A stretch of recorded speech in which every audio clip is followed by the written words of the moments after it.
Welcome to Your Mac Life for Wednesday, January the 19th, 2020. February 19th, 2020. I'm your host, Shawn King, joined as always by my wife, Melissa. Hello. It's show number 1244. On tonight's show, we'll talk to our good friend Jim Dalrymple of The Loop at loopinsight.com. We'll talk to Jim about, hang on, where's my list of things? That was the wrong email. Click on the other one. Jim about the Tell All Apple App Store book, which Apple is trying to get this author to yank his book from sales because apparently he told some secrets he wasn't supposed to. Why? We'll talk to Jim about that.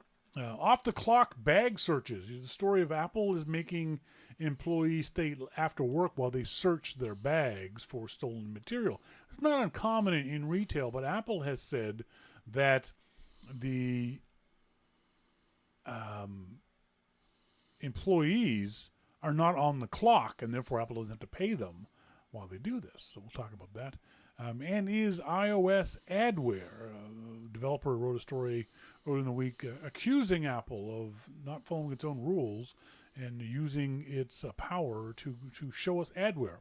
We'll see about that. And I have a question with Melissa later on in the show. We were talking about during the pre-show. There's this very funny story I found. Let me see if I can't dig it up real quick. Let me make sure I get this properly. I click on that, and then that pops up, and that's the wrong one. And where did it go? Where did it go? It's here. Here it is. Here it is. Here it is. Here it is. So this is a property here in Vancouver at 4743 Belmont Avenue. If you want to play along at home, you can go to rew.ca and check this out. This is a 5-bedroom, 12-bath, 22,000 square foot home. That's on sale for $58 million. Yes, I know it's Canadian, but still, it's a lot of money. Now, the neighborhood this is in would this be the West End? Kitsilano. Well, where is it? I don't even know where Belmont Avenue is. Oh, you don't? I'm sorry. I thought you knew. Point Grey. Oh, West Point. Oh, yeah. So, very, very, very, very expensive area. Beautiful. Expensive I mean, the views are phenomenal. If you are looking at our video, you'll see it's right on the water of Vancouver.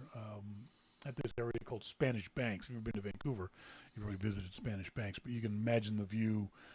Straight to the north is the North Shore Mountains, which are snow-covered peaks. To your west, you've got the open ocean. To the east, you've got the city of Vancouver. It is spectacular. I'm realizing, though. Beautiful. What are you realizing? Well, because it's not going to be a very sunny house. It's north-facing, if that's where it is. Yes.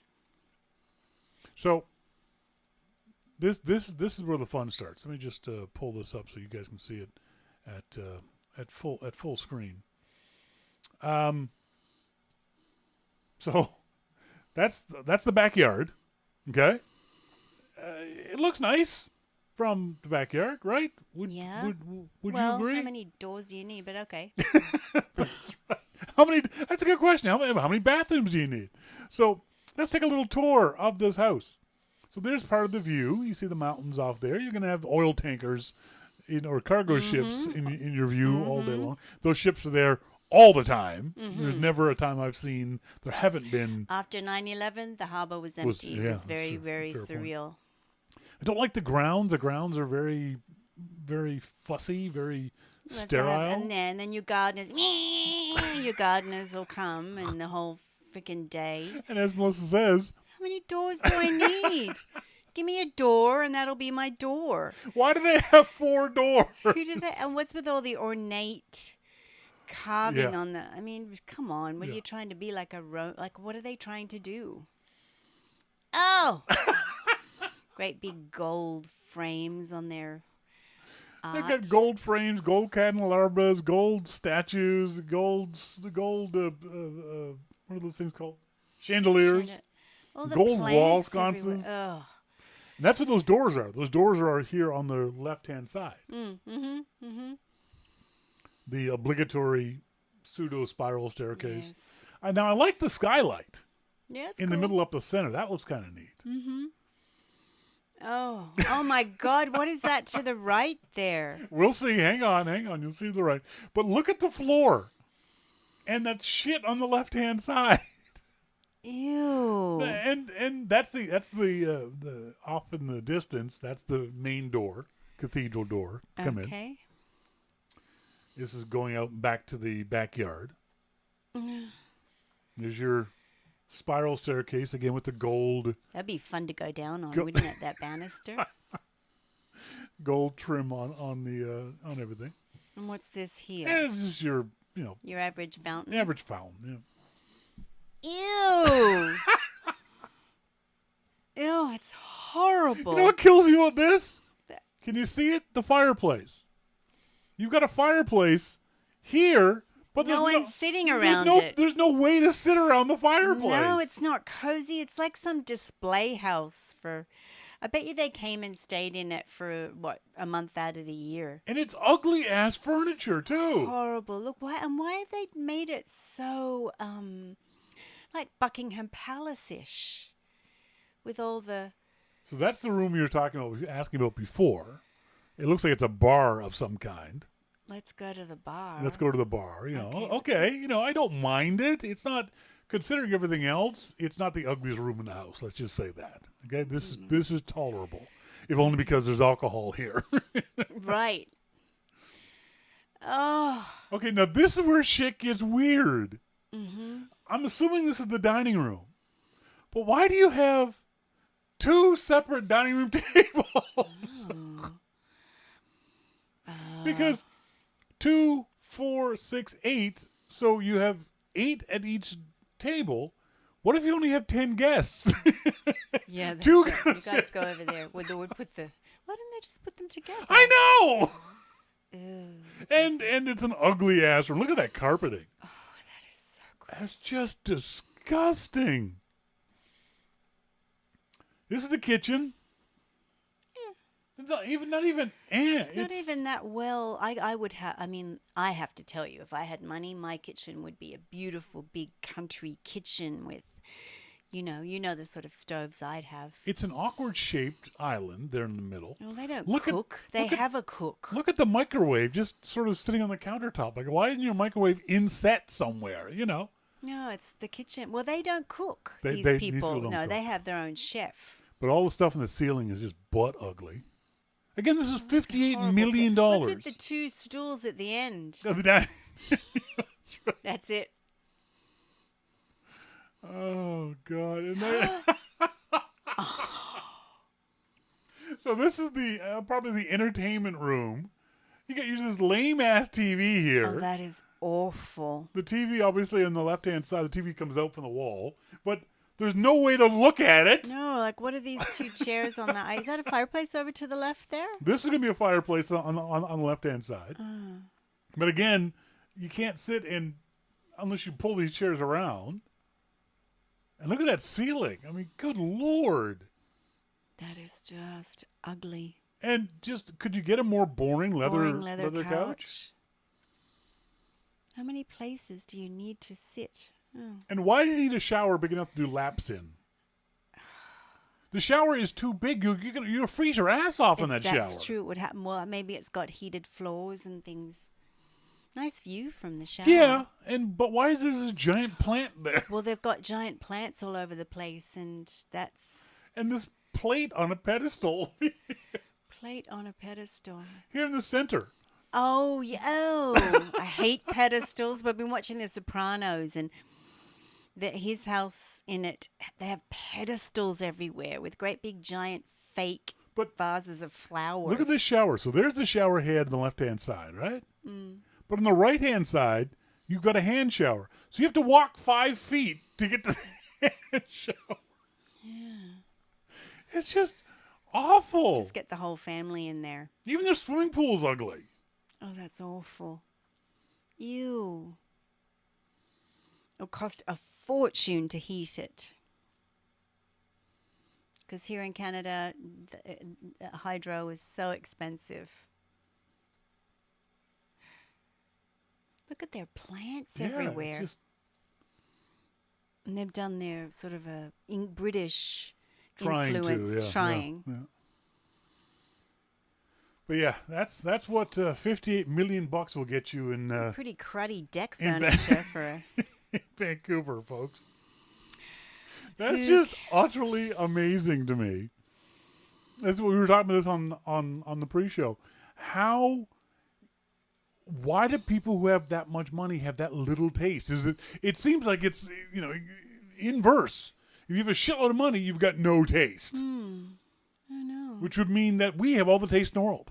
Because we ain't got no money. Oops, sorry. But yeah, it's such a weird thing. Every time we see these huge, expensive, opulent mansions, they're all but ugly. They must just let some decorator go crazy. But even if they did, why don't they tell the decorator, no, that's crazy. Don't do it that way. You don't need that ugly ceiling. You don't need the weird island in the middle of your kitchen. You don't need ugly carpeting. You don't need your microwave just sitting on the countertop. I'm just looking at this one that MacMan posted. Oh my goodness. Outrageous Kansas City Aqua Mansion has grottos, waterfalls, and scuba tunnels. Yeah, sure. I think that carpet was quilted, and they have wallpaper decals, which again, just completely classless in every definition of the word, utterly without class. It's just bizarre stuff. I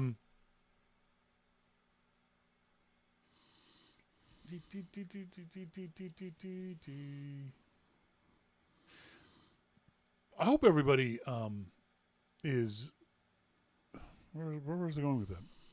I was going somewhere and I completely forgot. Sorry, I'm just waiting for Jim Dalrymple. Normally at this point we go off and do a break and Jim Dalrymple comes on. Jim is getting home right now, so he's going to text me or message me when he gets home and is ready to do the show.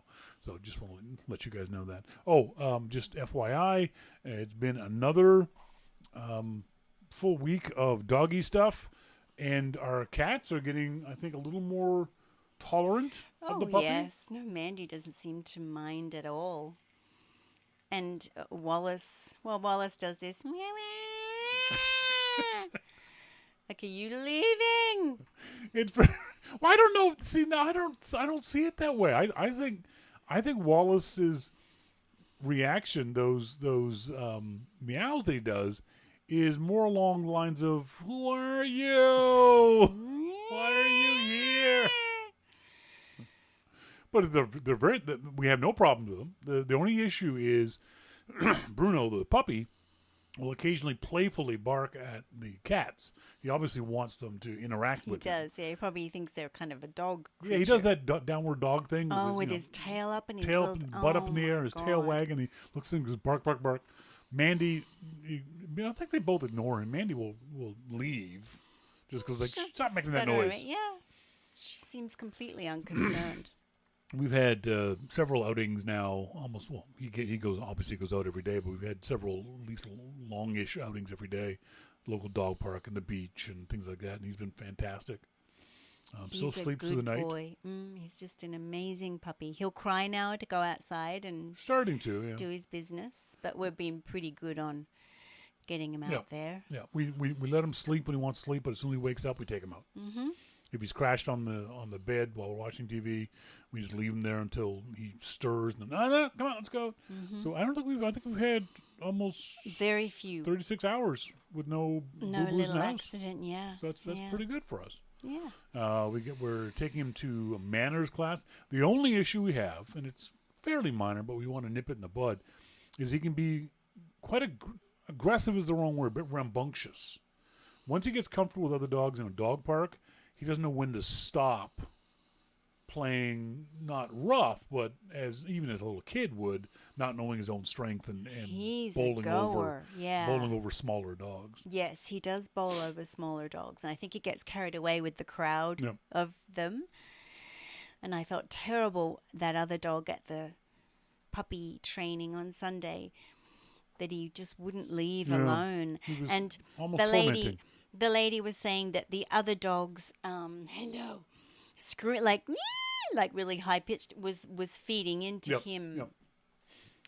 wanting to was do getting that. excited by the noise. Mm-hmm. And, when we were in the city on Friday, we took him to 2 separate dog parks.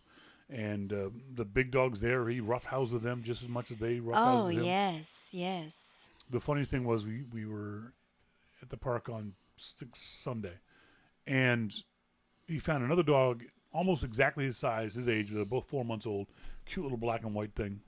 And they just ran and ran and ran and ran, probably for a good 30 minutes, 45 minutes. They're two of them constantly. But at one point, you could tell Bruno was getting a little tired because he ran, and the white dog made a left, and Bruno tumbled over and then just stayed there. He just stayed there. He didn't get up. He like, fell I down. ain't Like, getting up now. you know, I'm good. Yeah, I'm not going any further.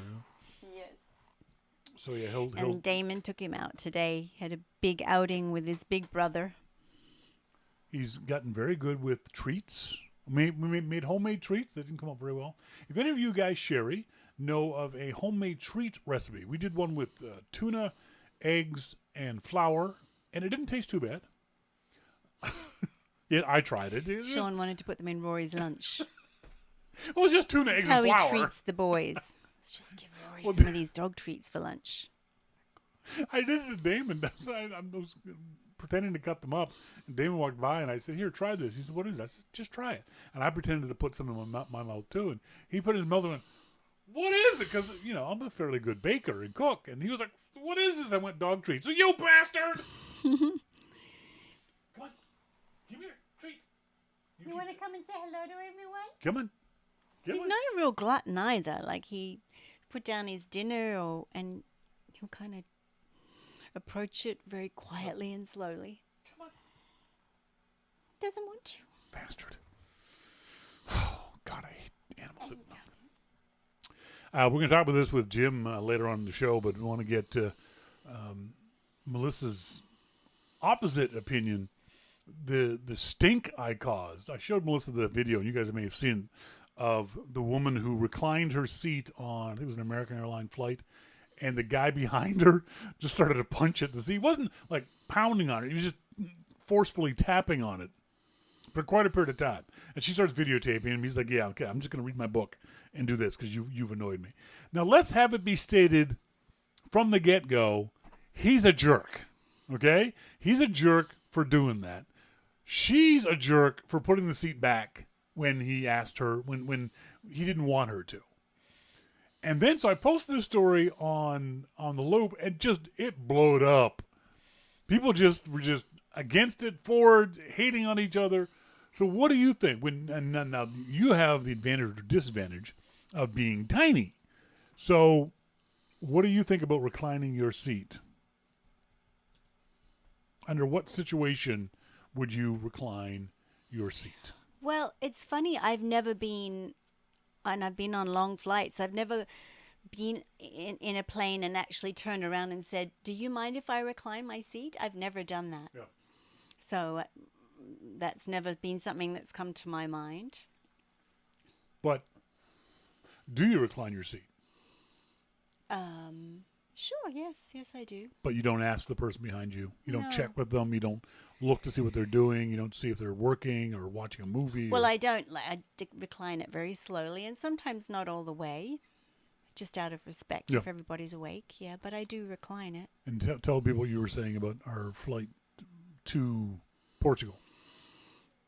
Oh, if you mean so, I didn't really get the idea of how incredibly squished in Shawn is. Like, I looked across and thought, "Oh my goodness, he is like squished." No. I was quite shocked. And it's not the upper body squish, although the seat back is here. When you recline, it's now like this far. I can't get there are some configurations of planes where I can't get out because if the seat is far enough back, I can't maneuver my body weight to my center of gravity to be able to get out of the seat. If there's someone sitting next to me. Yeah, then I saw him try and get out of the seat, and it was a whole ordeal. Oh, exactly. And so, but it's for me, it's the base of it. When you have your seat back like this and you tilt it there, if your seat's here, my knees are right there. When you tilt back, you're now pushing on my top of my kneecaps, and I've got bad knees. And so we've seen all kinds of people saying, well, you should just pay for an extra leg room. Well, that's easy for you if you can afford it. But in the flight that we took from Vancouver to Portugal, there was 4 different legs, 2 there, 2 back, and they were going to charge us an extra $100 each leg. So the flight would be $400 more, and I wouldn't be able to sit with my wife because we would have had to pay another $100 for her, so $800 in total. But she didn't need the extra leg room.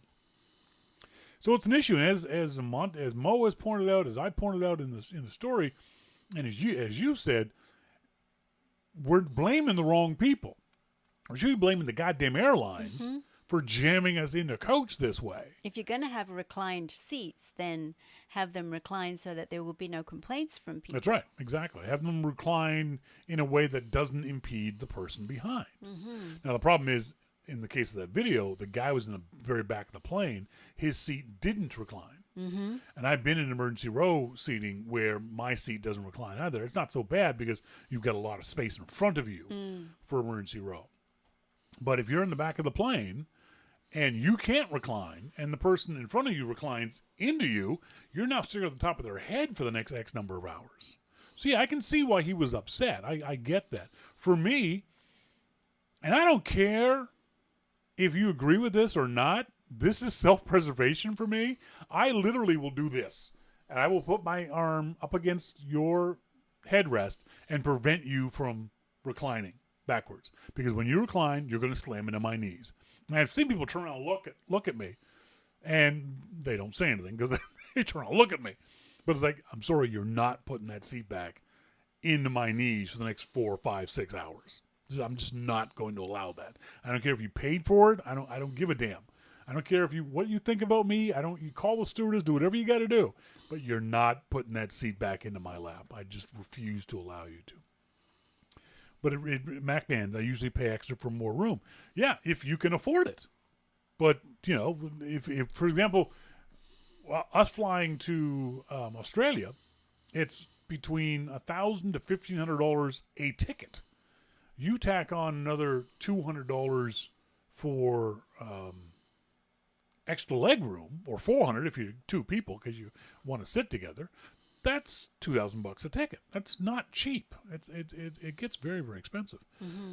Flying as easy as it is now, but it's still not cheap, especially here in Canada, here in Vancouver, because we are in this unique situation of we're the farthest away we could possibly be from every other place, so it's very expensive to fly out of Vancouver.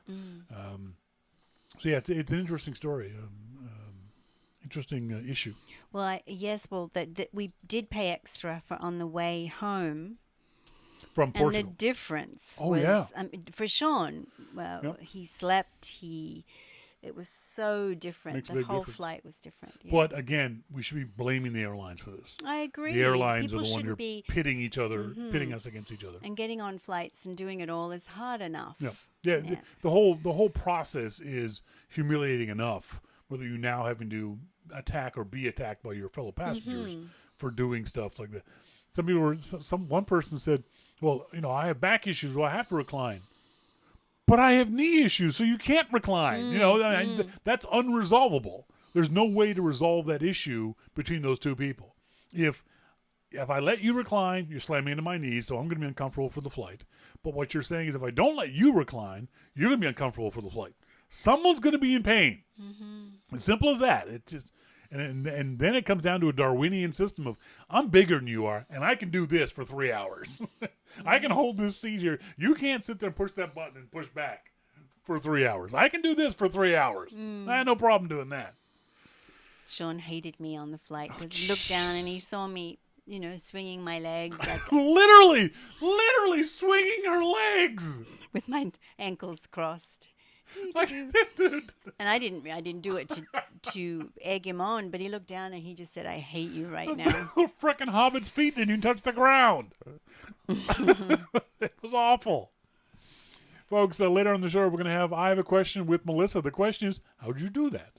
And we'll explain that a little later on. Up next, we're going to talk to our good friend, Jim Dalrymple of The Loop at loopinsight.com. Please stay tuned to get all that and much more coming up right after this. This is your Mac Life.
Welcome back, folks. Thank you guys very much for joining me here this Wednesday evening. As always, you have our good friend Jim Dalrymple on the phone from California. Jim, how you doing? I'm doing good. How are you? I'm good. Let's talk a bunch of little quickie stories I want to talk about. First of all, this tell-all App Store book doesn't sound the least bit interesting to me. First of all. Secondly, No. is Apple right in trying to prevent this guy from spilling the beans of the App Store? Well, it was okay. If he signed an NDA, then yes, he's right. It's like Dave said. If you sign a contract with a publishing company, then you have to say that you're authorized to say what you're going to say. Yes. And if he signed NDAs and he can't say what he said, then yeah. But there's not a matter of if he signed an NDA. He is an Apple employee, and you and I aren't even Apple employees, and we've signed frickin' NDAs. So I guarantee you this guy has signed an NDA to prevent him from doing certain things. Now, apparently, he feels that his NDA doesn't cover the issues that he's talking about in the App Store, including apparently meetings with Tim Cook. Someone said, why didn't... Now, Apple had a pre-publication copy of the book. He sent Apple a book ahead of publishing. Not to get their permission, obviously, but to let them know, give them the heads up. It's a fairly common thing to do. Apple couldn't prevent the book. They couldn't have gone to court then because it's called prior restraint. You can't stop someone from doing something before they do it, kind of thing. So Apple had to wait until the book was in stores. And now that the book's in stores, does it really matter? People can buy it on Amazon as a Kindle book right now. Is Apple just sort of spitting into the wind on this one? Well, these days when something's out there, I mean, it's out there. It's probably already been scanned into computers and uploaded. That's right. And, you're never going to get rid of it. Yeah, no. I get that. But it's not about that at this point. It's about the principle of it and the legality of it. Because if they don't go after them, then you have people breaking NDAs all over the place. The problem is, though, if they go after him and lose, people will break NDAs all over the place. Yeah, but it's, you're assuming that the law is going to uphold him agreeing to a legal document. Well, the problem is the NDAs, at least in California, have never been put to a legal test. It's always backed down. Either one side or the other has backed down before it's gotten to the courts, where the courts can actually say, because there is an argument that NDAs are illegal in California, according to California law. You've heard that, right? Yeah. And, I go into companies and I sign an NDA, whether it's a legally binding document or not. Yep. I am giving them my word and my signature that I will hold the information that they give me, and I won't say anything. I mean, to me, if I'm going to give you my word on something, I'm going to do everything I can to make sure that I keep that promise. Sure, I agree. And that goes a lot for me. That goes a lot further than signing paper. The book is called App Store Confidential. It covers the guy's work at Apple, including meetings with CEO Tim Cook. Apple has sent a letter to the author and his publisher asking them to stop delivering the books to stores, recall all copies in circulation, and destroy manuscripts of the book that are available. The book is still for sale on Amazon. Apple says in a statement they shared with The Verge, while we regret the way this long-standing Apple employee violated our working relationship, his actions left us with no other option but to terminate his employment. This is not a guy who left Apple voluntarily. They fired his ass. Good. Wait, what? Why do you say he's good? Well, he cleared it. So did they fire him before or after the book? I gotta assume it sounds like they fired him before the book. That was the reason why he's no longer an Apple employee. Well, okay, so in that case, I mean, you have to do a lot to get fired from Apple. No, you don't. Yes, you do. No, you don't. All you have to do is just leak one secret and you're done. Well, okay, that's a lot though. you have to do something really egregious to get fired from Apple. I mean, you and I both know some dog shit people that are still working at Apple, right. and they're hiding in the basement. Yeah, you know. That's right. So yeah, they're still back in one infinite loop. Right. I don't think Apple even knew that they were there until they had to move them to the Apple Park. Yeah, that's right. So, yeah, I mean, there are a lot of people that shouldn't be at Apple that still are, and so if somebody gets fired, he did something. I love the comment from the author. He says he feels his book will benefit Apple more than it will harm it.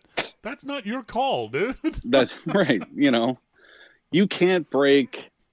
Well, I mean, if he's willing to me, and maybe this is an old school thought, but if he's willing to break his word, then I don't trust him as far as I could throw him. Yeah, I think it depends on. And I could probably give him a pretty good hurl. I'll tell you that. Yeah, there's no doubt that. I think one thing that works against Apple is that their NDAs are. I don't know if it's unusual, but they are certainly very, very restrictive. I've read several of them, and I've signed several of them, and I've done it with other companies. There are times when Apple's NDA won't allow you to admit that you signed an NDA with Apple. You can't even say, I'm under NDA, because it says in the NDA, it's like Fight Club. Apple's NDAs are often like Fight Club. You can't even admit that you signed the frickin' NDA, which is just stupid. I mean, come on, So maybe that's his logic, is that the NDAs are too restrictive. I get NDAs that say, hey, don't say this thing about this new product, or you can't compete with us for the 2 years after you leave the company and things like that. I think his argument is the things that I'm talking about here are, if not public knowledge, not company secrets. And Apple's obviously going to argue the other way around. Right. But it's not for him to say. That's if true. Apple wants to say this book is harmful because he's, distributing information that isn't publicly known, then they can do that. And Apple's going to have to take him to court to approve that. Speaking of going to court, Apple lost in court. Apple could be owed millions for off-the-clock employee bag searches, again, in California. This has been going on for a long time now. I think Apple's no longer doing this, but they're still being sued from a previous on behalf of previous employees. What do you think of this? If Apple's argument was that these employees weren't on the clock, so therefore they shouldn't get paid for it. The employees were saying, well, we weren't allowed to leave, and you made us do other things while we were standing around, so we were on the clock while you searched our bags. Where do you stand on this? Well, I always thought that if an employee was made to be there, then they should be paid. Yeah. And if you're keeping them there to search their bags and it's after their shift, then stop their shift 15 minutes before. Yep, I agree. It's like, some places in Halifax, when I was there anyway, some places required you in a part-time job to come in 15 minutes before your shift so that you could get ready and, be ready at like 6 o'clock when your shift started. Yeah. That's fair, as long as you get paid for that. Yes. Well, there's usually 15 minutes before and then 15 minutes after as you close up and everything. So I was cool with that, but you should get paid for that time because that's doing company business. Otherwise, I'm going to show up at 6 on the dot, and at 10 o'clock, I'm out. You can close it up yourself. Or people can come in and rob the shit out of the place. I don't care. I've had jobs. The recent job working down the mill, we were required to show up 20 minutes before the shift started at 7. We had to be there at 6:40, and if you weren't, you got in trouble. But you didn't get paid from 6:40 to 7. It was on your time that they made you be there. So yeah, it's if the company is making you do something, then the company should be paying you to do that. I'm surprised at Apple to be treating the retail employees. I don't want to say badly, because having your bag searched is not that big a deal, but telling them that they weren't going to get paid, while every employee, and you've seen Apple stores, there's 30, 40, 50 people at times at the store during a shift change. Every employee has to wait while every other employee has their bag searched. I have no problem with the bag search, just to make that clear. Having worked in retail and knowing the stats, the vast majority of theft in a retail environment is sadly from the employees. It's not shoplifting. It's from the employees. So Apple has good reason to want to search bags. But I was very disappointed in the company to see them doing this and not admitting that what they were doing was paid employee time, and then going ahead and fighting it in court. I think it really makes the company look really bad. Well, I mean, there's probably bigger issues here too. I mean, why they would fight something like that, I don't know, but maybe it can't be the millions of dollars, because, Tim's got that stuck to the bottom of his shoe. He's like Gene Simmons. His shoes are so big, but he's walking on just cakes of money.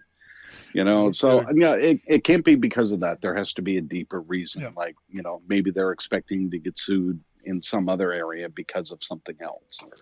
Well, they're certainly, I think, going to lose this one. This has now been sent. This was at the California Supreme Court. It's been sent back to the appeals court.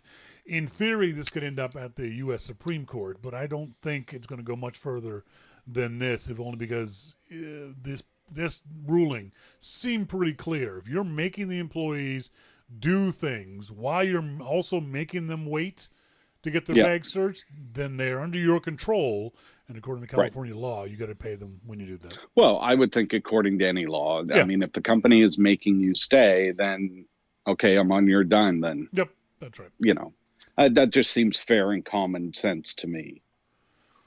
Common sense also dictates that no one buy a foldable phone.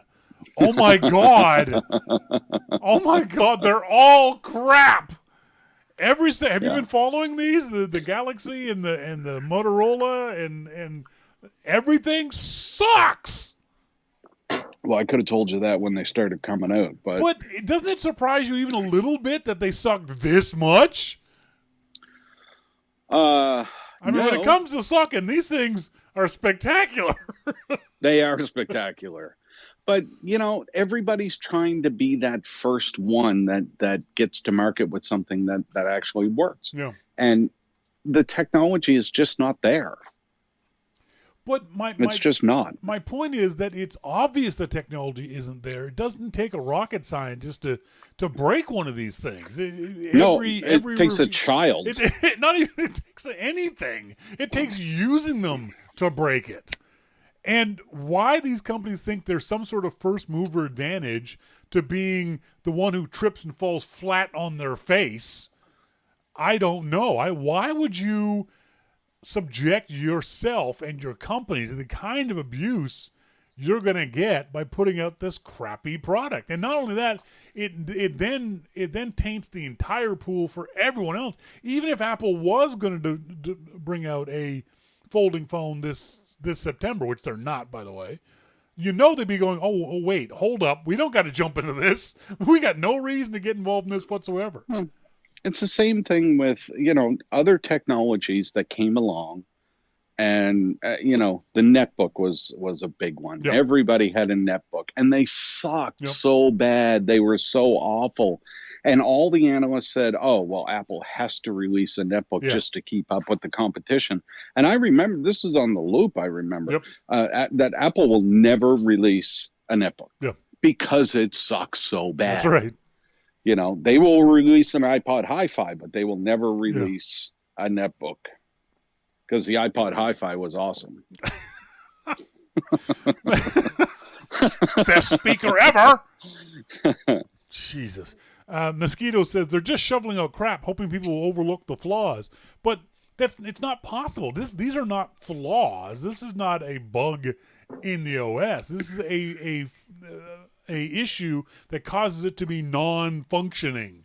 That causes you to take it back to the store and say, "I want my money back." That's not a flaw. That's dead in the water. But in actual fact, he's right. Yeah. Because these companies are banking on the fact that people will say, wow, what great technology. I'm going to go buy that.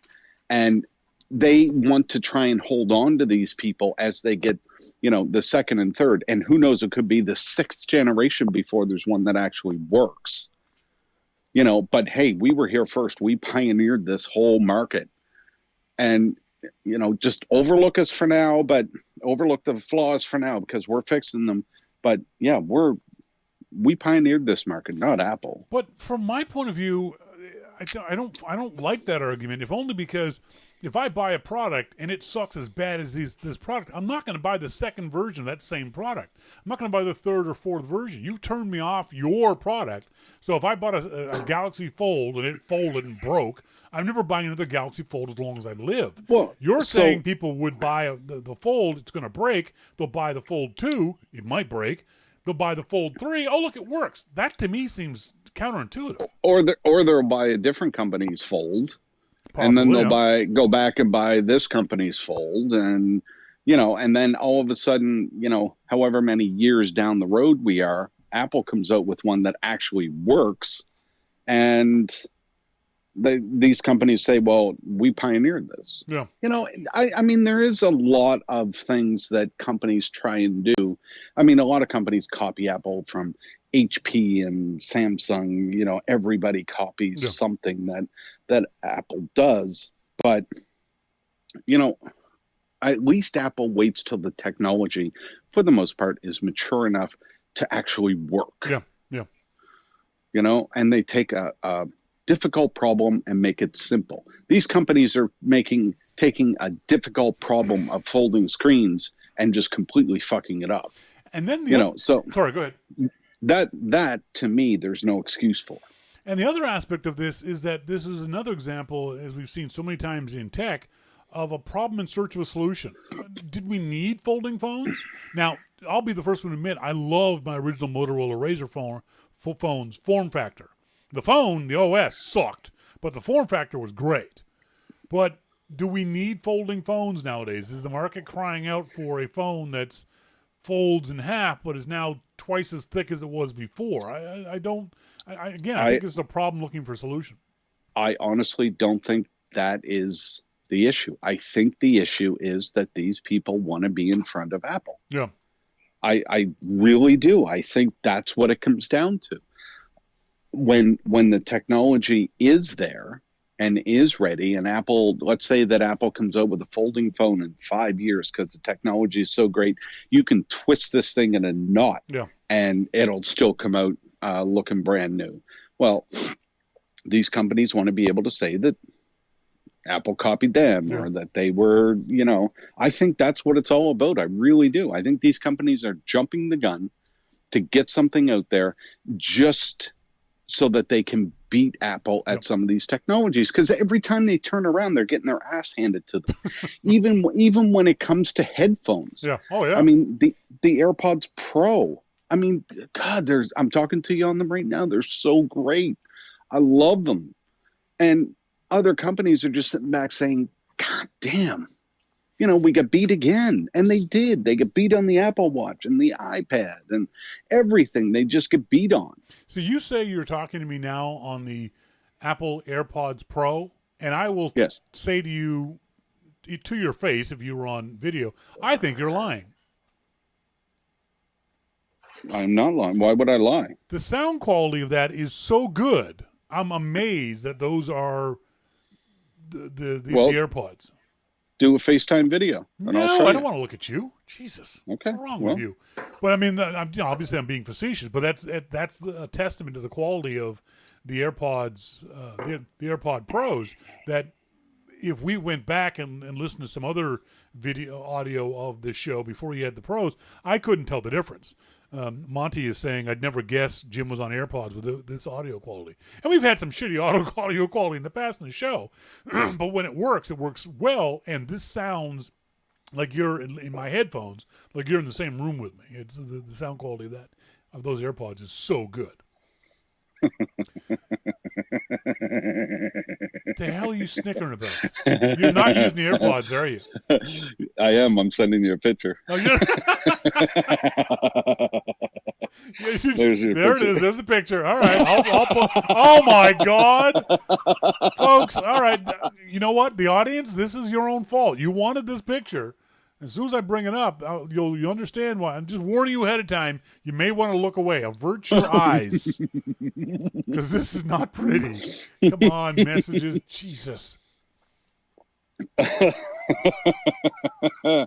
You notice my beer's almost done. I'm going in to get another one. Go in and get another one. I'm trying to get this fucking thing to open up. Apple's done something to messages again that makes it impossible to open up a picture. I should be able to just double click on it and open up a frickin' picture, Apple. Yeah, I don't disagree with you there. It just so I updated to the new developer release today, and I can't open any app except Safari. They all crash. Oh God. Okay, folks, are you ready? Here it is. Here's the picture you've all been waiting for. There's Jim with the earpods. Look at that. Look at that face. That face only a mother could love. AirPods Pro. AirPods Pro. Sorry. AirPod Pro. The AirPod. There's this rumor about the AirPod Lights. Is that the stupidest rumor ever? Yeah. AirPod Pro Lite. They're called AirPods, you morons. Apple already makes them. What? Jesus. They're either pro or not. The level of stupidity of the Mac media just sometimes is fucking appalling. Let's move on. Steve Streza, and Steve's a very well-known Apple developer, iOS and Mac developer. He wrote an interesting article, The Paywalled Garden, iOS is Adware. I'm going to assume you've read this piece by Steve. Yeah. What are your thoughts on it? Do you agree, disagree, half and half? What do you think? I'm probably half and half. Yeah. I mean, a lot of the things that he brought up, why would you be in Apple Music if you weren't an Apple Music subscriber or you were, so yes, you're going to see that stuff in Apple Music. But on the other hand, what we talked about last week, if you're in Apple News and you're not an Apple News Plus subscriber, you see a lot of Apple News Plus content. Now, I know where that is now, and I know where to skip through so that I don't click on any of that. But yeah, I get his point though. Apple does do some things that they don't allow developers to do, and you gotta ask yourself, okay. And Steve is he's a great developer. Yes, there's no doubt about it. Yep. And if he can't do that, why should Apple be allowed to do that? It's just one of those things that I think in time could get Apple in trouble. Well, they are under some scrutiny from various government agencies, and this doesn't help them. It's not going to completely sink the company because of this stuff, but it is one of those things, especially when they're doing things that they expressly forbid developers from doing, and that's a big problem. It's not fair to developers. I get why Apple's doing some of it, not all of it, but certainly some of it. But so I think his point is well made, a little too strongly though. Calling it adware may be a little more hyperbolic than I personally would have liked. Yeah, and that's kind of where I'm half and half on it. Yeah, I definitely get the point, especially about the developer thing, and maybe that's where he was coming from. But the ads that he was talking about for Apple Music, well, I don't get any of those obviously because I subscribe to Apple Music, so I don't see any of that stuff. The Apple News stuff, yes, absolutely I would, because I don't subscribe to it, so I would see that.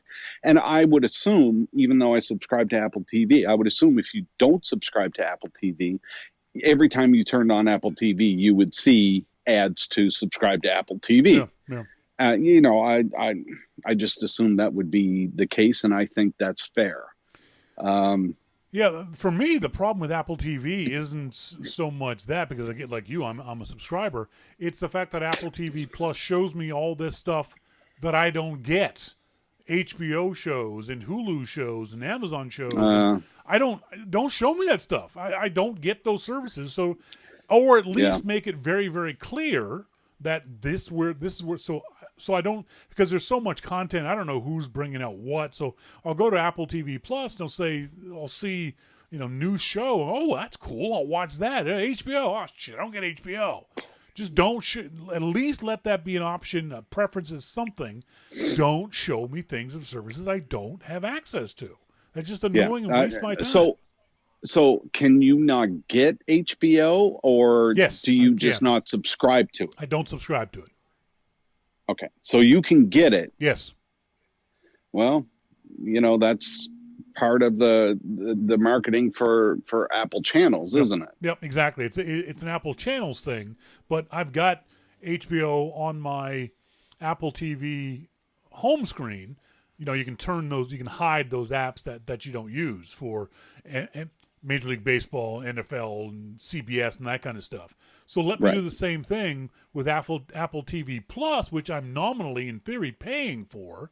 Don't show me things that I can't get access to. It just wastes my time and is annoying. Yeah. No, I get both points of view from this type of thing. So you don't subscribe to it, so you can't get it. But Apple is saying, "Hey, we're selling this, so if you do subscribe to it." So I can see that from both sides. But they don't even so go ahead. How are you supposed to know if this great TV show is out there unless they show it to you? Well, that's my problem. Let me go to HBO.com and find things out. That's Apple's problem, because Apple is selling this and they want you to buy it. Yeah. So, you know what I mean? Yeah. Like I that instance, I can see both sides. Yeah, I just find it annoying that there's not an option to turn this stuff off.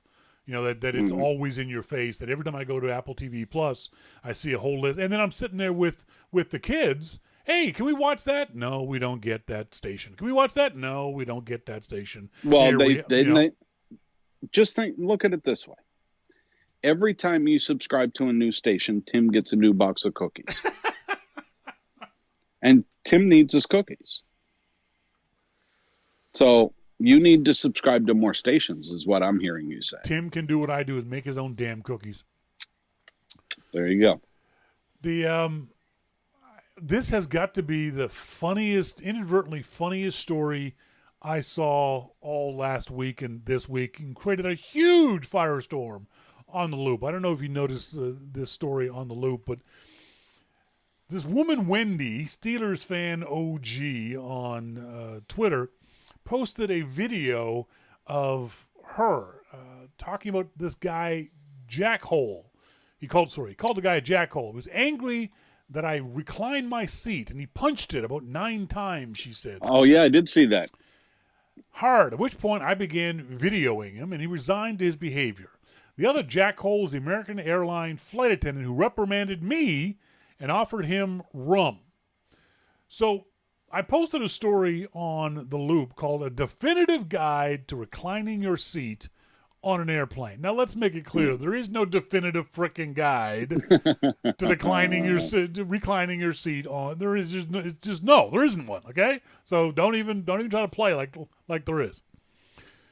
That got over 90 comments on the Loop. One of the, I think, our most commented certainly of this year, if not for many, many other years.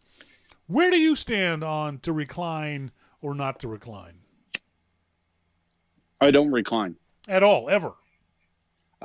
If I do, it's like one notch just to kind of get the kink out of my neck. But other than, no, I don't recline. What do you think about the person in front of you who does recline? They're perfectly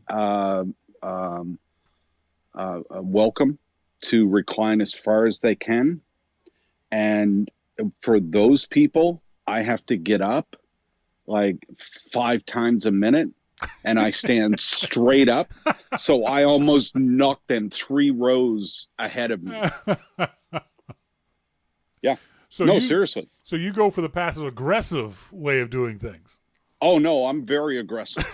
I am very. I've had people in past flights turn around and say, when we get off this flight, we're meeting. I said, great. So not a problem. As soon as the flight lands, I say, hey, don't run away. Hey, come back here. You said that we were going to fight. Come on. But no, seriously, I will stand straight up.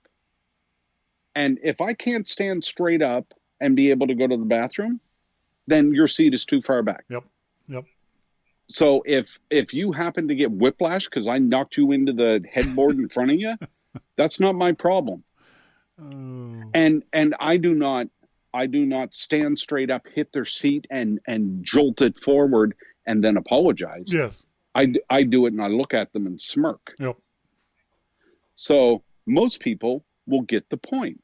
And if you want to put your seat back a notch or two just to be comfy, hey, I get it. Yep. I get it. We're on a long flight. Most of the flights that I take are long. Yep. So I get that. No problem at all. You won't hear a word from me.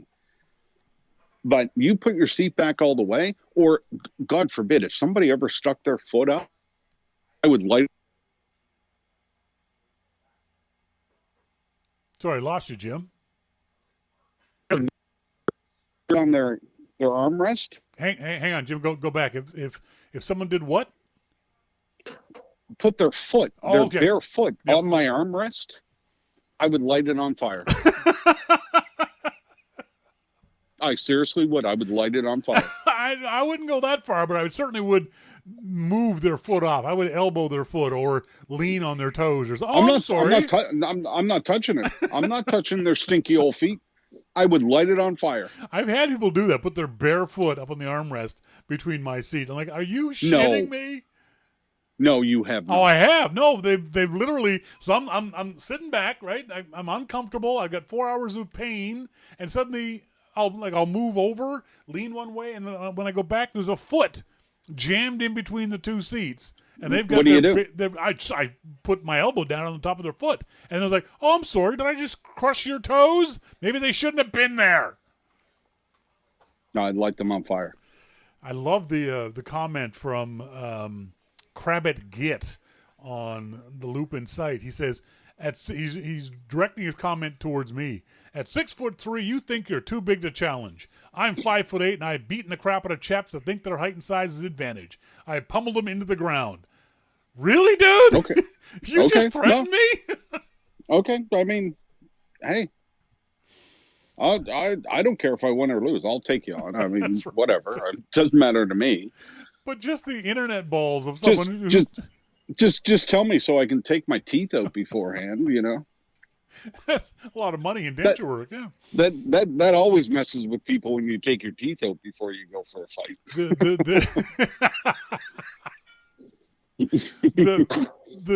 Is the bottom line that this is something the airlines like, us fighting amongst ourselves instead of directing all this ire and anger at the airlines for jamming us into coach this way? You know what? People are ignorant of their surroundings in general.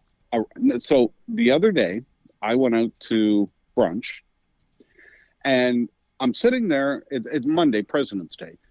I'm sitting there. I'm having a wonderful brunch, and this woman comes in with her kid, puts her kid at the table, gives him an iPhone, and cranks the volume up as loud as it'll go and let him play a game.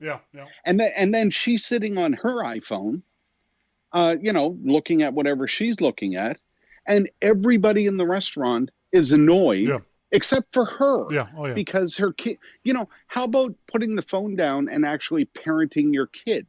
I bet you're going to sue Tide because he eats Tide Pods too. No, that's a parent.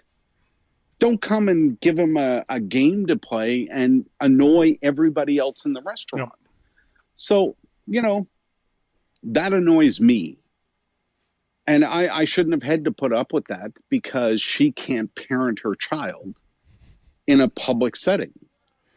You know, Now, the argument some people were making on the Loop was that, if you want the extra leg room, pay for it. Their argument is, I paid for a seat that reclines, so I'm going to avail myself of the reclining aspect of that seat. Screw the person behind me.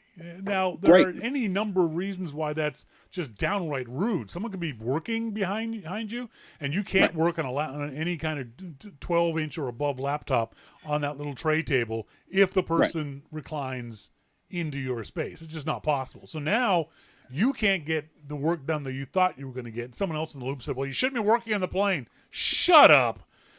Well, to those people that say stuff like that, I say, you know what? You're absolutely right. Screw the person behind you. Put your seat back as far as it'll go, and just hope it's not me, because I am going to stand up straight up, and I am going to knock you 3 rows forward. I don't care if you're a man, a woman, or whatever. I don't care. I don't care if you're a kid. And if you put your feet on my armrest, I'm going to light it on fire. Someone else in the Loop said, if you're too fat or too tall to fly coach, you need to plan around that. We won't do it for you, nor should we. I plan for me, and you should do the same. No, I'm not. I can fit in coach. I mean, I'm only 6'1". I can fit in a coach seat. That's no problem. It's about respect. Yeah. And maybe the airline shouldn't let the seats go back so far, but maybe they're relying on people's common sense. And again, if you want to put your seat all the way back, go right ahead. You just better hope I'm not behind you, because I will make your trip a living hell. So by that argument, do you think that the guy who punched this woman's seat repeatedly was not an asshole? He was okay for doing that? I don't think he was aggressive enough, to be honest. I mean, I'm telling you, I'm telling you because I've done it. If somebody, especially if you have your computer out, somebody puts their seat back and they're just being an asshole, stand straight up. Yeah. And it doesn't matter about your size or anything else. You will knock them into space. Yeah. Just stand straight up. And if they get in your face about it, or the stewardess or anything, just say, I stood up to go to the bathroom. His seat's back so far, there's nothing I could do. Yeah. There's no doubt, though, that the guy in the flight was an asshole, but she was an asshole as well. They were both being jerks. She was an absolute asshole about it. And, all she had to do was put her seat up a couple of clicks. She still would have been just as comfortable. Yeah. Or just as uncomfortable, because the fact remains, you're not going to be comfortable on this flight. These are not lie flat seats, okay? You're going to go back maybe 2-3 inches. That's not enough to be comfortable. You're doing it just because you can, not because it really makes any kind of significant difference to your flight. You know who I feel bad for? Flight attendants. Yep, they're caught between a rock and a hard place. That's for sure. I mean, this woman is bitching. She has her seat all the way back. The guy's doing his thing. Yeah, is he being a dick? Yeah, he's being a dick. So, but is she being a dick? Yeah, she's being a dick. So, give them both rum and tell them to calm down. Tell her to put her seat up. I was playing the video on the stream, and Sherry said he has so much room, though. He's just watching something on his phone. But the thing is, what happens for me is, yes, I'll have the room from my chest up, but when the seat goes back, it slams into my knees. So I may on that video have had the same amount of room, but because the motion of that seat comes back, you're now impinging on where my knees are. And that where the problem has always been for me. It pisses me off when you tilt back and now I'm seeing the top of your head, but I'm tall. I got to deal with that. It's when you're slamming into my knees, that's when we have a problem. Oh, something else you can do if they're able to put their seat back that far is take your air vent and put it right on top of their head. Oh, I like that. No, seriously. Yeah, that pisses them off. I like because that one. Then they're swiping their hair like it's like a fly on it all the time.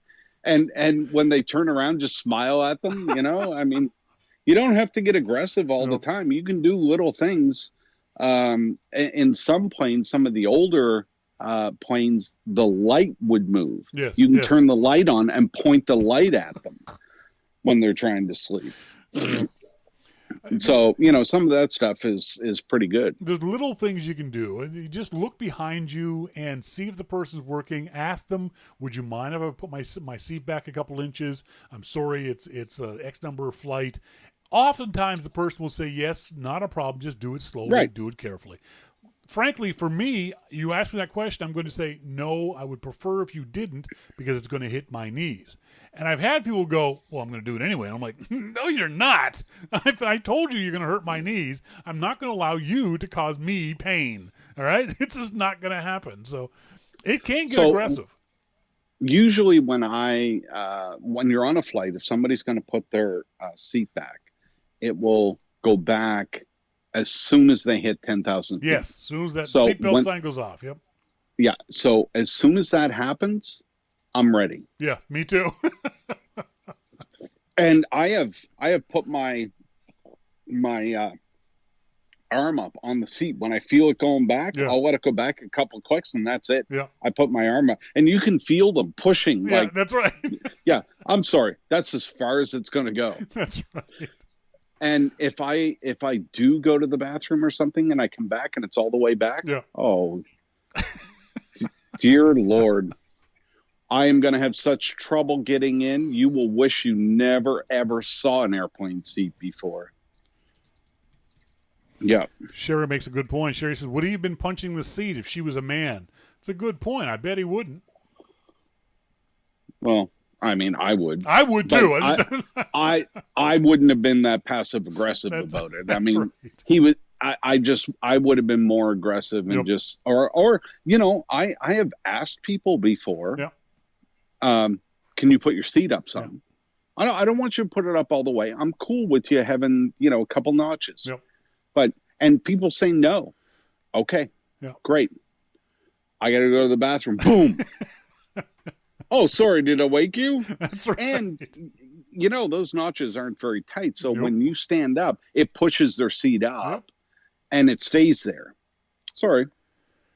Oh, dear. Except I don't apologize either. So, It's the friendly skies are not friendly anymore. And there's any number of reasons for it. And some of it's on the airline. Some of it's on us. It's a intractable problem. I think we all have to have our own personal solutions and how we're all willing to solve the problem on our own. But that's where it ends, though. And on that sound of Jim getting another beer. No. We'll let him go for tonight. Jim, thanks very much. No. Sorry, what? It was Photoshop's birthday. After our long talk last weekend, you think I'm going to let you go? You don't know anything about Photoshop. It was Photoshop's birthday. Yeah, but you don't know anything about Photoshop, so why would I talk to you about it? You talked to me last week. Yeah, because you asked me questions. Oh, I'm sorry. Are you asking me questions? Right. Oh, okay. Go ahead. So, why would you post something about Photoshop's birthday when you hate Photoshop? No. I never said I hated Photoshop. Photoshop, as I said in the story on the Loop today, today's the 30th anniversary of V1 of Photoshop's release. Photoshop is the single most wondrous program most people are ever going to use. It's also the single most complicated program most of us are going to use outside of NASA. It is an amazing application. Photoshop and Adobe's done. And Quark. Not Quark. Shut up. I've been using Photoshop on and off since version 1. They used to give it away for free when you bought a scanner. When you bought a Canon scanner, there was a copy of Photoshop in it for you. Because yeah, that's how I got my first copy of Photoshop. Was a CD of Photoshop in the box with the scanner. They did that for years. Wow. So I've never been an expert at Photoshop, but I have used it much over the years, and it's amazing. It's an incredible program. So I don't have a problem with Photoshop itself from the point of view of what we talked about last week. I have a problem with Photoshop in that it's ridiculously complicated and takes years of practice to get good at it. Even the basics are difficult, confusing in Photoshop. My problem is with Adobe and the way Adobe has used Photoshop as a lever to manage their customer base and to force the customer base to do things the way Adobe wants it, regardless of whether it's good for the customers or not. So that's a whole different story. No, I posted a story about Photoshop, but that's an important anniversary. I mean, it can be argued that Photoshop helped keep the Macs in a lot of businesses, because designers could say, oh no, we can't use PCs because Photoshop works better on a Mac. It used to. It doesn't necessarily mean that is true anymore. And there have been versions of Photoshop that didn't work very well on a Mac, but did work very well on PCs. And there's always been that conspiracy theory that Adobe did that on purpose to make Apple fall in line. But the application itself deserves recognition for its longevity. There aren't very many apps at all that have been around for 30 years, let alone one that has become as important to a certain segment of the Macintosh using population as Photoshop. Okay. Acceptable answer? That's fair. Acceptable answer. One more thing. Yep. Apple warning. Apple warning? On iPhone production for the coronavirus. Yeah, but that was completely expected. I mean, even if you looked at the stock market, the Apple stock price dropped $5 yesterday and regained all of it back today. This is not something that's a surprise. I was surprised that Apple took so long to come out with the statement that Tim Cook put out warning that they weren't going to meet the earnings guidance for March that they gave to us back in January. It was pretty obvious as soon as Foxconn said we have to close factories or slow down factories. As soon as Foxconn said that, that's when everyone went, oh, now this is going to affect Apple. The interesting thing. Go ahead. Go ahead.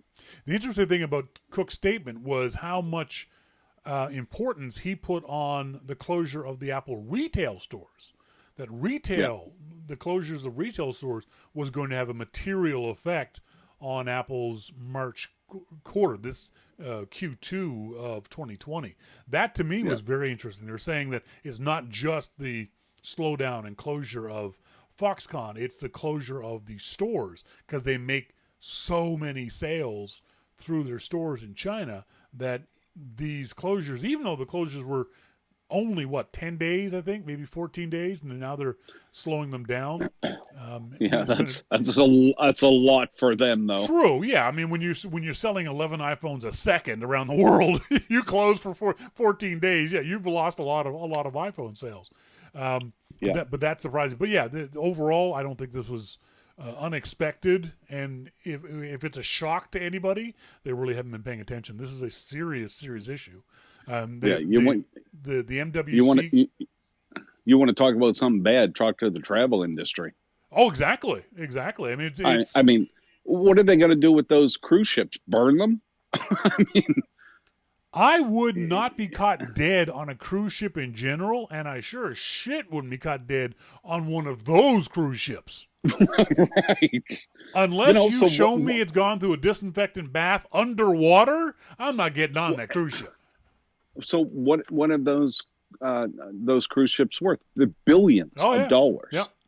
So what do they do with those? That's a good question. What do they do with those cruise ships? What did they do with the planes that flew those people back to the different countries? Canada, the U.S., Britain, what did they do with those planes? Those people were infected. So do you burn the planes? Well, it's a lot easier to disinfect a plane than it is a cruise ship, if only because planes are designed to have air pushed through them. You know what I mean? So you would flush the air in the cabin with disinfectant. Okay, I'll let you take the 100 flights before I get on one. But it's hard. You can't do that with a cruise ship. Now, remember, cruise ships have had various norovirus scares over the last few years, where people have gotten the flu and died on board ship on a fairly regular basis around the world. So it's not something that this is unusual for them. But this particular disease, the way it spreads and how fast it spreads, Yeah, it's going to be a very difficult time. What you're going to see is in 6 months or a year, when the next the cruise ship cycle starts again, you're going to be able to get some great deals on some cabins. I'm talking like half price, man. You're going to be able to get some great deals on cabins, or because the cruise ship industry is some of the sleaziest mofos on the planet, they're just going to rename those ships. They'll just rebadge them. They'll sell them to another company in Liberia, give them a new paint job, and suddenly it's now the Queen of the Seas as opposed to the Jack of all trades. You know what I mean? Yeah. I would not put that past the cruise ship industry to be that sleazy as simply to do a cursory wipe with a bunch of wet naps, a bunch of baby wipes. Here, everyone go around and clean off your station, and then rebadge the ship. Oof. But I wouldn't go on one. I guarantee you. Our friend Monty is going on a Panamanian cruise for 21 days coming up in May. I don't know if he's rethinking it, but I sure as shit wouldn't be doing it. Well, my parents are going on a cruise for 44 days. Wow, where are they going? South America. Really? 44 days? Yep. See, I was bored in my mind on a 7-day cruise. I can't imagine a 44-day cruise. No, they've gone on 60 and 90-day cruises. Like halfway around the world cruises. Wow. Yeah. I think MacMan's asking me why wouldn't I go. I just hate cruises in general. Just I find cruises boring. Hey, as long as I don't have to sit at a big table with you eating dinner, I'm fine. As long as I don't sit at a big table with anybody eating dinner. That's the thing I hate about a cruise ship. Is that when we got on the cruise ship and there was this menu on our bedside table and it said your seating for dinner is 6:30, and I was like, what? What does that mean? And the person I was with said, well, what's what time we go for dinner? And I was like, what if I'm not hungry at 6:30? What if I'm hungry at 7 or at 8?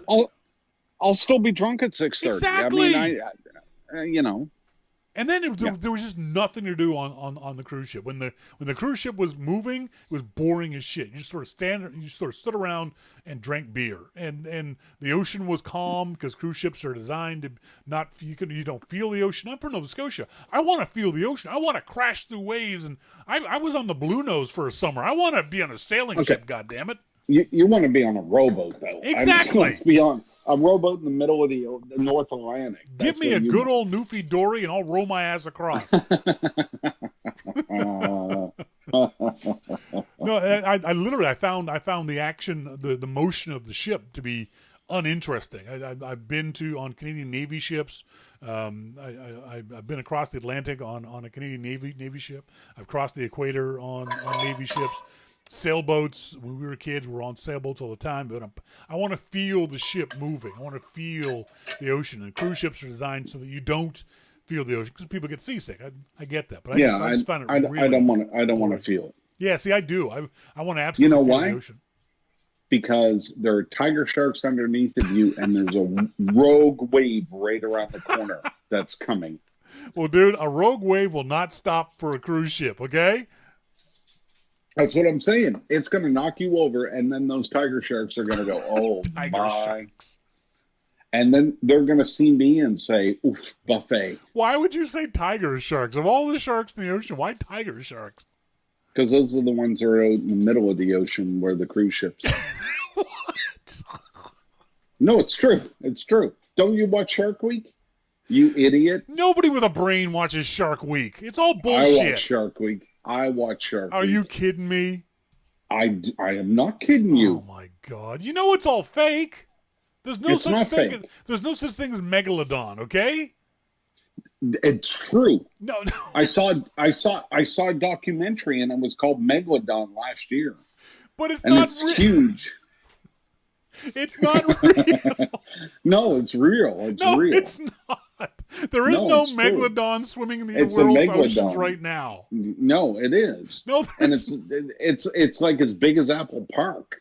There's no megalodon in the ocean right now. No. Right now. No. Yes, I saw it. I saw it on TV. You can't tell me that it doesn't exist. It's there. I saw it. Oh my Say what you God. want. Say what you Tiger want. sharks and megalodon. That's just Yep. hilarious. No, the tiger shark thing is true, though. No, it's not. It is. It absolutely is. The tiger sharks. Yeah. Monty says Shark Week sigh. Kick ban Jim. Oh, jeez. Your show's Come over. on. You and Monty are no Come longer on, having Monty. a podcast. Oh, Monty. I know. I'm disappointed too. DH says next. DH says next Shawn will deny Sharknado.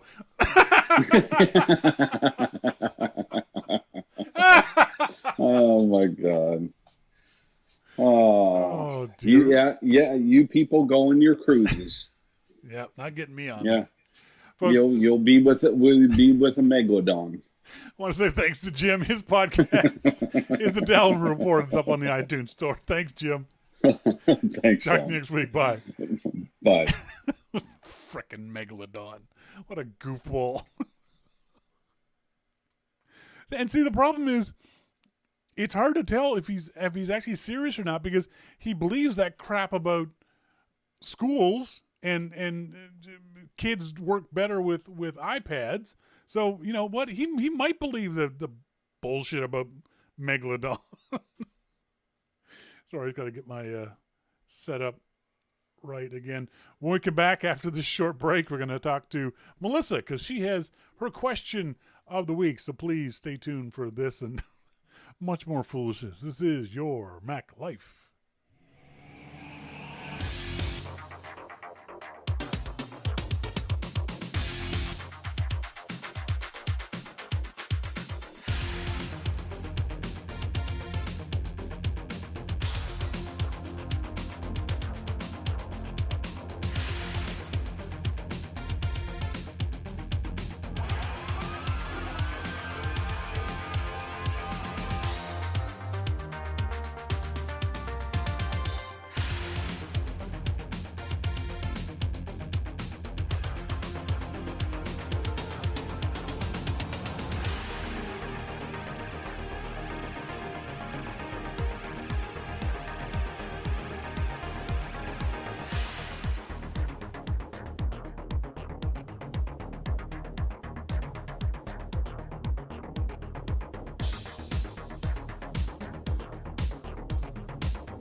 Welcome back, folks. Thank you guys very much for joining us. Melissa's like, we don't have romantic dinners. Well, I want to have a romantic dinner, damn it. Don't have romantic dinners anymore. What I'm saying, we should. Are you saying you don't want to have a romantic dinner with your husband? Am I on the thing? Oh, yes, there I am. Am I here? Am I there? Where am I? So tonight on our I Have a Question segment, Melissa, I had a file on my Macintosh that Melissa wanted on her Macintosh. And so the nerds in the audience know exactly what I did. So I put the file onto Melissa's desktop. And then I told Melissa, the file was on your desktop. And she did this. Thank you. How'd you do that? How do you think I did that? Was that magic for you? Well, yeah, like Sherry says, AirDrop. So I understand Dropbox. I understand that if you have a very big file, you can use Dropbox. Yes. But I have to have Dropbox to be a recipient of whatever that person wants to Yes, send or me. access to Dropbox. Access to Dropbox. But no, but this isn't. I don't understand how you got it onto my. So Dropbox is an internet protocol. It's out there on the cloud. Basically, what you're doing is you are taking the file using your web browser to put that file on Dropbox's servers. And those servers could be anywhere. They could be in Ottawa, they could be in Vancouver, they could be anywhere. And then you or Dropbox tells the person, go to that place, Ottawa or Vancouver or anywhere, and go grab that file. What I did here was simply because we are on the same network here at home. Right now, when I look at my desktop, I see on the left-hand side of my folder window, a list of all the hard drives that are accessible to my computer. So I see Shawn's iMac, which is the machine I'm using. Okay. I see my 2 backup drives that are there. I see my macOS Catalina drive, which is a backup drive that I'm going to someday test Catalina, the next version of the operating system on. And I've got a drive that's called Melissa Air, which is your computer. Okay. So I can see an icon for your computer in my Finder, in my folder view. And what I do is I click on that, and it wants to open up as if it's just a regular folder, regular hard drive. But because it's on your computer, I have to do one of two things. I have to click on Share Screen, or I have to click on Connect As. Now, if I click on Share Screen, you and I have done this before, where I click on the Share Screen button, and because we're on the same home network, I get this message that pops up that says, do you want to connect via, it's called screen sharing. Do you want to connect as Shawn and ask permission for Melissa to do it, or sign on, just like when you sign on your computer using your name and your password. If I knew your name and your password, I could type in and access it as if I was you. Wouldn't need your permission because my computer would think that it's you using your computer. So I can see your screen now. You can see I can move your mouse around. You But see I this? didn't accept your share screen. You Oh, didn't. you pressed on my hard drive folder. No, I signed on as if I was you Oh. Okay. with your name and your password. So you have access to all of my hard drive and Yes. my computer. Exactly. But I didn't say that you could do that. I've never said you could do that. Hello, my puppy. So see, I can type in your IRC channel, I can type in, hi, it's Shawn. Because I can take control of your computer. I can open up folders. Oh yeah, no, don't open up the folders. Nobody can see it. No one Oh. but I can see it. But what I'm saying is I can access and manipulate I can open up applications, I can draw, I can send emails and read your emails, do anything I want to do in this share screen thing. Okay, does that make sense? So Melissa says, end by extension Yes. your email and your fuzz. That's right. But I didn't tell you could do that though. But okay, hang on. Let's do it. I'll start it over again. I'll click share screen and I'll do it. Oh no, it's letting me do it automatically. So it's set up to. Hang on. Let me see if I can't. Because I know the share screen thing, and that I have to go. Yes, I'll share. Usually you do, but at some point I signed in. I don't know how to unsign in that way. Interesting. And Monty says that anyone who knows my password to my computer can log on. That's right. as If were they know your username and your password, they can log on as if they were you. And again, manipulate everything. But what I did with the file that we wanted was similar but a little different. I went connect as. And when I clicked that, it said enter your name and password for the server, Melissa Air. Connect as guest, connect as registered user, connect using an Apple ID. And then it's got name, password and remember this password in my keychain. So if I click on as guest, watch what happens on your screen. Oh, access to your account on the server Melissa Air has been denied.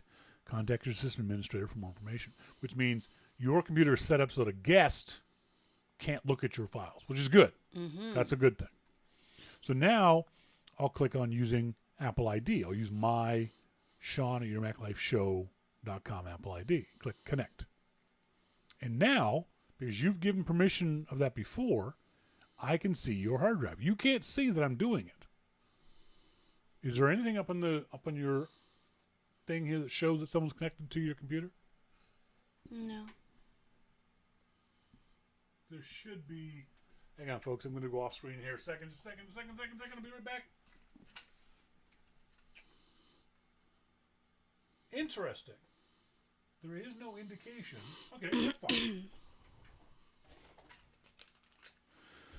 So now I can open up your hard drive, your desktop, look at all your files. I can't open applications and see them in process, but you can see that I can open up your desktop, and if you look at your desktop, you'll see a new folder has been created.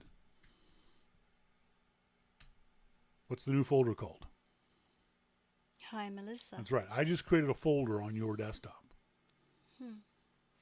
So that's why it's important to keep your passwords and that kind of stuff private, and only have people who you trust access those kind of things. Now, if you wanted to stop this completely, whether had your password or not, follow along with me. Go into your Apple menu in the upper left-hand corner. Go down to System Preferences. And then, I believe it's under Security and Privacy.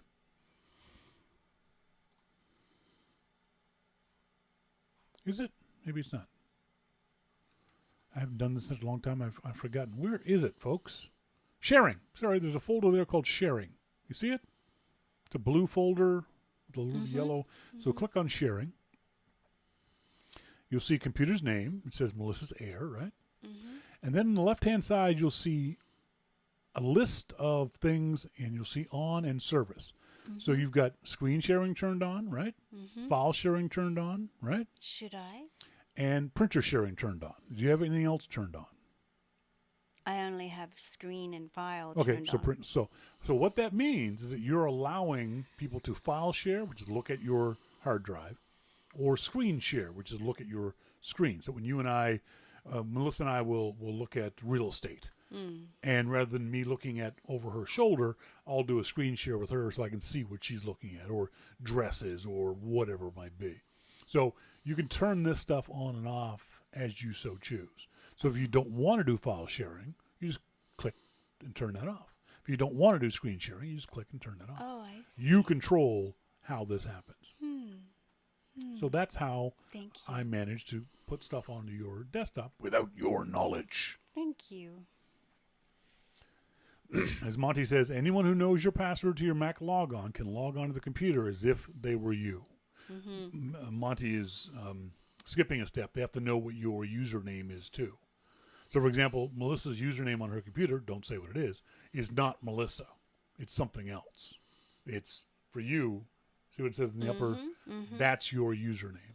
If someone knows that username and your password, they could log onto your computer remotely or by sitting down in front of it. They never changed that password. No, they never have, and they should. It's something you can change too. I don't know if I'm given the option to change that. You can. Again, see, if you click on the security and privacy in your system preferences. Oh, because they tell us to change our password very frequently for our emails and things, but they don't tell us to change it to get in. So you see where it says security and privacy general? Right below that, a login password has been set for this user. Change password. So anytime you want to, you can change your password. Oh. To whatever you want it to be. Because this is a work computer, they assigned you a password. And generally, those are fairly simple passwords. So you can go ahead and change it to whatever password that you want in order to log in order to be able to prevent people from accessing without your knowledge. Right. Thank you. Make sense? Yes. Was that easy? Yes. Good. Yes. So now you can do this with Corey. So if you and Corey are sitting at the office and Corey says, "Do you have that file for me?" You could do this. Rather than doing drop share or emailing it or... But what if it is a really big file? Do you still Same have thing. to... Oh, all right. Same thing. The files I sent to you were 1 gigabyte. It's fairly slow, but it happens in the background, so you really don't care. I just set it up to do it in the background, and it took maybe 3 minutes. Okay. But it was in the background. I could keep working, and when it finished, it went bing. And I was okay, it's there, and I told you that the file was there. So there you go. Well, it's good because Shawn downloads mine on my favorite shows that I Don't. loved. Oh, you just told the world that I steal TV shows for you. Oh, no, he doesn't. He is downloading this other stuff to do with his photography classes.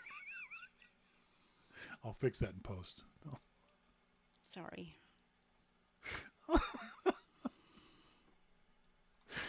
Oh, dear. Monty says, if there's a management profile installed, she may not have permission to change her password with the system admin. There isn't, Monty. This school district isn't that fancy. I've got a question from our good friend Don Beck. Don says, I have a question that maybe you or one of your listeners can answer. How do you print a selection?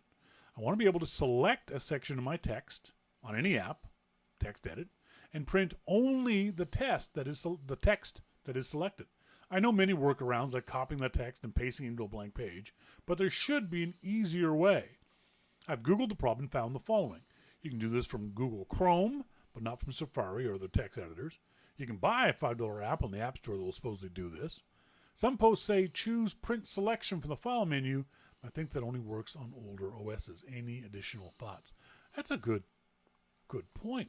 I don't know if you can do that. It's not something that people necessarily want to do, is just print the selection on a page. I'm looking in email, and there is no way of doing that in email where you just, although you can, in email you can text or respond to just the selected text. So I've selected your text and I can hit Command R to respond, and only the text I've selected will allow that to happen. Then I can print from there, but that's not what you're looking for. I don't know if that's a solution, but I'll let's see if anyone in the audience knows one. Send me an email to Shawn at yourmaclifeshow.com if you can help Don Beck out with his Mac printing question. Thanks, Don, for the email. Folks, that's it for tonight's show. I want to say thanks, as always, to our good friend Jim Dalrymple of The Loop at loopinsight.com. Thanks to you guys for being tuned in here, whether you're listening to the live show or the archive. Thanks to DH, who was in a hotel room somewhere and was still managing to get into the IRC chat room. He said trying to listen to the show without IRC is like using zipped lips. It's not as much fun. So I agree. Could have been in the IRC chat room. As always, thanks to my beautiful wife, Melissa, for being here. And now we're going to eat peanut butter pie. You can see she's getting wider, can't you? I am. I'm just You're just ballooning. expanding. The incredible expanding Monty Python woman. It's so funny. Melissa, my beautiful wife, thinks she's getting fat, and yet she still fits into her pants. That's an indication that you're not getting fat. Well, it depends how your pants feel, even though you can still, do them up and you're all good. You can still do them up easily, though. I can still get my hand down them. Shawn. Folks, that's it for tonight's show. Thanks very much for joining us, as always. I've been Shawn King. I'm Melissa King. And you've been listening to Your Mac Life. See ya. Bye.